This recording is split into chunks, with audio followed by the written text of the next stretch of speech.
बटेश्वर पहुंचे सीएम योगी आदित्यनाथ ने पहले पूर्व प्रधानमंत्री व भारत रत्न अटल बिहारी वाजपेयी की प्रतिमा का अनावरण किया। इसके साथ ही 148 करोड़ की योजनाओं का शिलान्यास भी किया।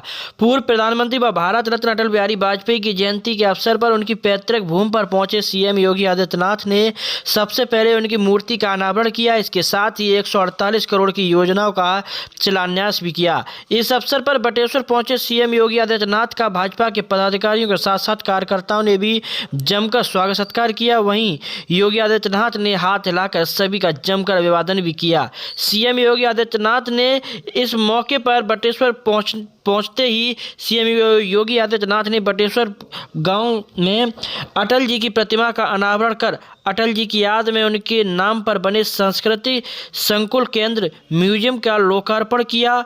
और इसके साथ ही उन्होंने आगरा से मथुरा वृंदावन हेलीपोर्ट सेवा का शुरुआत भी की। ब्रज तीर्थ हवाई यात्रा की शुरुआत के साथ साथ सीएम योगी आदित्यनाथ ने पर्यटन व कृषि प्रदर्शनी का उद्घाटन भी किया। इस अवसर पर उन्होंने आगरा में आलू शोध केंद्र बनाने की घोषणा भी की। बटेश्वर में सर्वप्रथम सीएम योगी आदित्यनाथ ने छोटी काशी में के ब्रह्मलला मंदिर में पूजा अर्चना की। यहां से वह भारत रत्न पूर्व प्रधानमंत्री अटल बिहारी वाजपेयी जी की जयंती पर आयोजित कार्यक्रम में पहुंचे। इस अवसर पर उन्होंने करीब 148 करोड़ रुपए की परियोजनाओं का लोकार्पण और शिलान्यास किया। सीएम योगी आदित्यनाथ ने बटेश्वर से गोवर्धन के लिए हेलीकॉप्टर को हरी झंडी दिखाकर आगरा मथुरा हेलीपोर्ट सेवा का शुभारंभ किया। सीएम योगी आदित्यनाथ ने कहा कि आज पूर्व प्रधानमंत्री की पावन जयंती है। पूरा देश अटल जी को उनकी सेवाओं के लिए नमन कर रहा है। इस अवसर पर पूरे यूपी वासियों को अटल जी की विनम्र श्रद्धांजलि अर्पित करता हूं। आज बटेश्वर में उनकी भव्य प्रतिमा का अनावरण किया। उनकी याद को सहेजने के लिए म्यूजियम भी होगा। इसी के साथ क्या कुछ कहते नजर आए सीएम योगी आदित्यनाथ, हम आपको इस वीडियो के जरिए सुनवाते हैं। अटल जी एक विराट व्यक्तित्व के स्वामी थे और ये शिव भगवान शिव की देवादिदेव महादेव की ही कृपा थी कि बटेश्वर को सदैव अटल जी के पूर्वजों की धरती होने का सौभाग्य प्राप्त हुआ। अटल जी प्रधानमंत्री बने, केंद्रीय मंत्री बने, सांसद बने, भारतीय जनसंघ और भारतीय जनता पार्टी के अध्यक्ष बने। जन्म उनका ग्वालियर में हुआ था, लेकिन बटेश्वर धाम से उनका संपर्क और संवाद निरंतर जीवन पर्यंत बना रहा, क्योंकि उनका जैसा विराट व्यक्तित्व एक बात को कहता था कि छोटे मन से कोई बड़ा नहीं होता और टूटे मन से कोई खड़ा नहीं होता। भाइयों बहनों, यही है उनके बड़प्पन का राज। उन्होंने हरेक को सम्मान दिया, पक्ष हो विपक्ष हो, छोटा हो बड़ा हो, देश हो दुनिया हो, समाज के प्रत्येक तबके को साथ लेकर के चलने की प्रवृत्ति भारत की राजनीति के लिए परिवर्तनकारी सिद्ध हुआ। भारत की राजनीति को स्थिरता प्रदान करने का युग अटल जी ने शुरुआत की थी। नहीं तो अस्थिर सरकारें न केवल देश को कमजोर और कंगाल बना रही थी, बल्कि भारत को पूरी तरह खोखला बना करके असुरक्षित भी कर रही थी। अस्थिर सरकारें कैसे खतरनाक होती हैं, ये आप देख रहे होंगे। जो आज पाकिस्तान की स्थिति है, सरकार जब स्थिर नहीं होती तो उसका असर भले ही लोगों को, सत्ता में आने वाले लोगों को तात्कालिक रूप से पड़ता हो, लेकिन खामियाजा पूरे देश को भुगतना पड़ता। आज एक एक रोटी के लाले पाकिस्तान में पड़ रहे हैं और हिंदुस्तान में प्रधानमंत्री मोदी जी पिछले 3.5 वर्ष से फ्री में राशन देश के 80 करोड़ जनता को दे रहे हैं और अगले 5 वर्ष की गारंटी भी मोदी देश को देख रहे होंगे।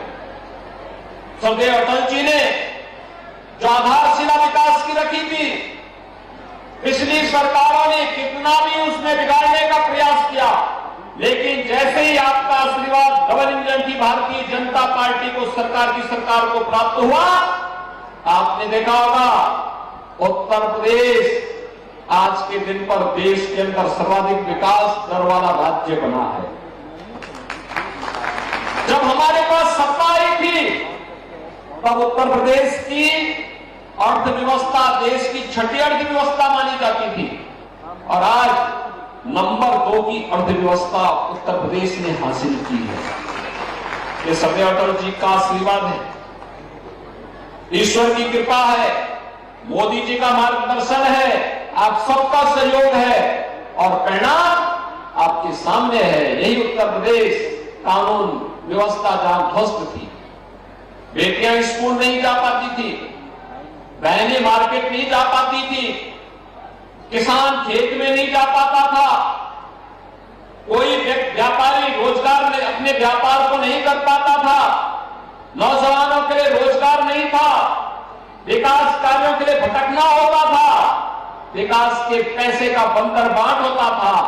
आज वही उत्तर प्रदेश है, यहां विकास भी हो रहा है, इंफ्रास्ट्रक्चर के बड़े बड़े कार्य हो रहे हैं, गांव की कनेक्टिविटी बेहतर हो रही है। आप न केवल रोड कनेक्टिविटी को बल्कि हवाई जहाज की सेवा को बेहतर करने का कार्य किया जा रहा है। हर घर की योजना हर नागरिक के चेहरे पर खुशहाली लाने का माध्यम बन रही है। गरीब कल्याणकारी योजनाएं हर गरीब के जीवन में परिवर्तन लाने का कार्य कर रही है।